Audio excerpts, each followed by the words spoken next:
Another episode 3 days in a row? Absolutely. Billy's cooked in. He's locked in, ready to rock and roll. We're talking about some crystal balls that landed for the Florida Gators today. And some of you may already know what it's about. That's fine. I got to give my thoughts and opinion back. It's very interesting stuff. I could be wrong here. We've learned in the last couple of days here, I've been pretty dialed in. So I'm feeling pretty good. Welcome, guys, to another episode of Hightop Sports. Be sure to smash the like button and subscribe. And let's just dive right into the damn thing, okay? So what happened today? Little series of events. First order of business, Mr.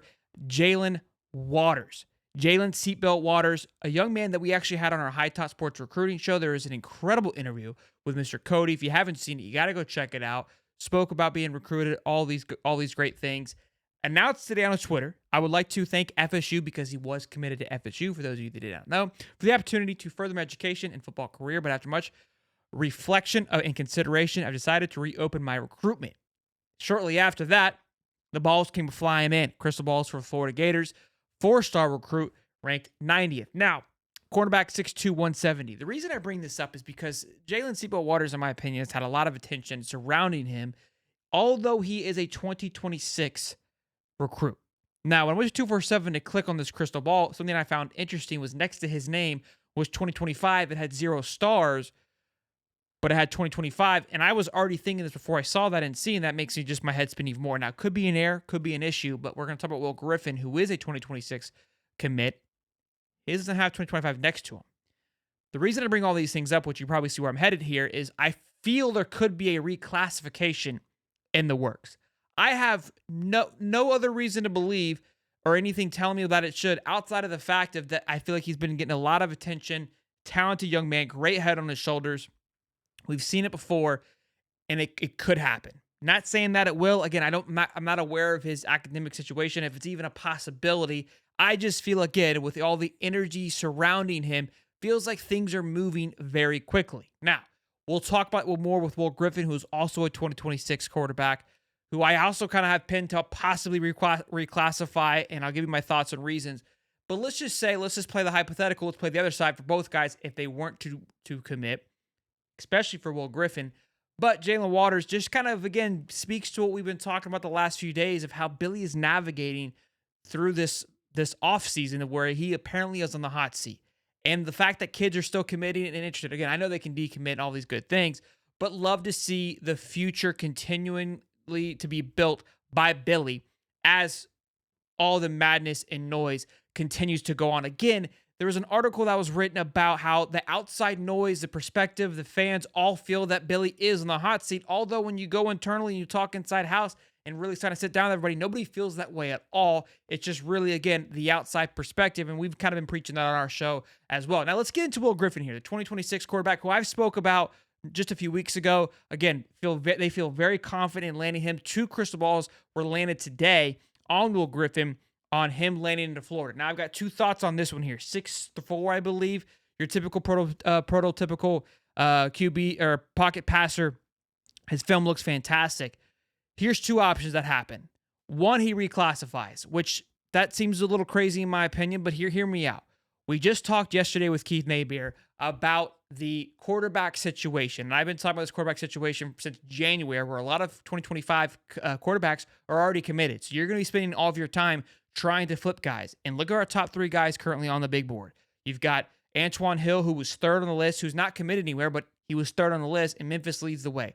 Tramel Jones, who is committed currently to FSU. Then Keelan Russell, who's currently committed to SMU with a lot of big-time targets trying to go after him and trying to flip him as well.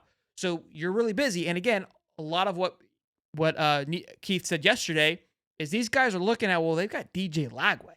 So although it would be fantastic to go play for Coach Billy and what they're doing there for quarterbacks, I wouldn't be seeing the football field for quite some time. Now, some may be okay with that, but everybody wants that ability to play right away, to continue that market, to continue their marketing. So that is a factor. Now, back to Will Griffin. If he were to reclassify, that's an easy no-brainer redshirt year. So he's okay in a sense for burning that year. He goes into his freshman year, redshirt sophomore year, which were DJ Lagway would be going into his year. Then he's a sophomore. He would be a junior redshirt sophomore by the time he saw the football field, if this were how to play out, how I'm thinking, which is what everybody else, they would all be playing as juniors essentially with couple years back. So he would have a ton of experience in this system. It would be a win-win, in my opinion, for both parties involved. Again, I'm not aware of his academic situation, if this is even a possibility. Now let's play the other side. Charlotte crazy to know where this happens. That's fine. Why this is a big deal, and I've talked about this before, is think about DJ Lagway. DJ Lagway's recruitment started very early on, something that was in the works. And I remember we were speaking about it, and it felt so far away. But before you know it was time for him to commit, and all of it kind of played out because of the relationship that was built throughout that time. So it feels like we missed a year in 2025 because of how much energy and effort was put into DJ and maintaining DJ, that we could almost, in a sense, afford a leap year in quarterbacks if we don't get that guy.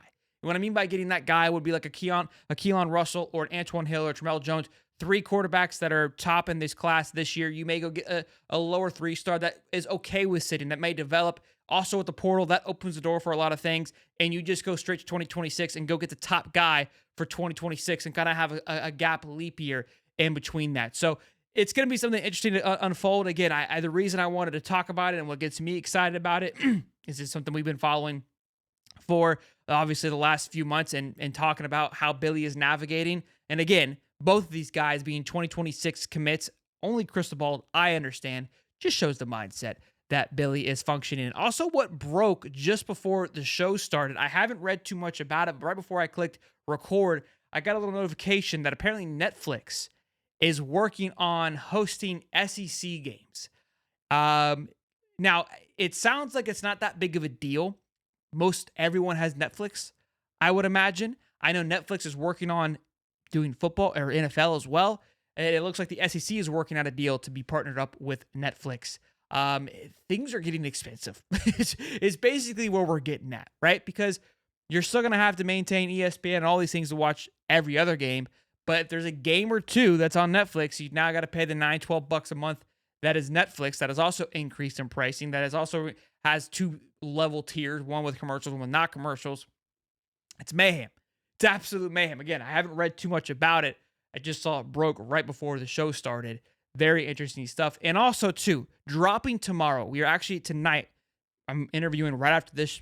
I published this show. Interviewing DJ Lagway's agent/agent C. I don't know how we kind of really look at it. The people responsible for his appearance in the Gatorade commercial. Very excited about this interview just to get a different perspective behind the look of NIL, behind the scenes of navigating these high school recruits with agencies, something that really hasn't been a thing or a thought. And these guys dove into this process of what is the NIL and got in it very early and are now seeing success. They have a lot of talent on their team alongside DJ Lagway. They got Shamar James, and I want to say Tank as well, and other players across the nation. But those are 3 Gator players that I am aware of. So keep your eyes peeled for that. That is dropping tomorrow on Friday. So again, we have dropped a show on Tuesday, Wednesday, Thursday, and now Friday. I know you guys are used to Wednesday's show, but keep the bell turned on because things are ramping up. We're having good times. Be sure to smash the like button, subscribe, and I'll see you guys in the next one. Peace and love, baby.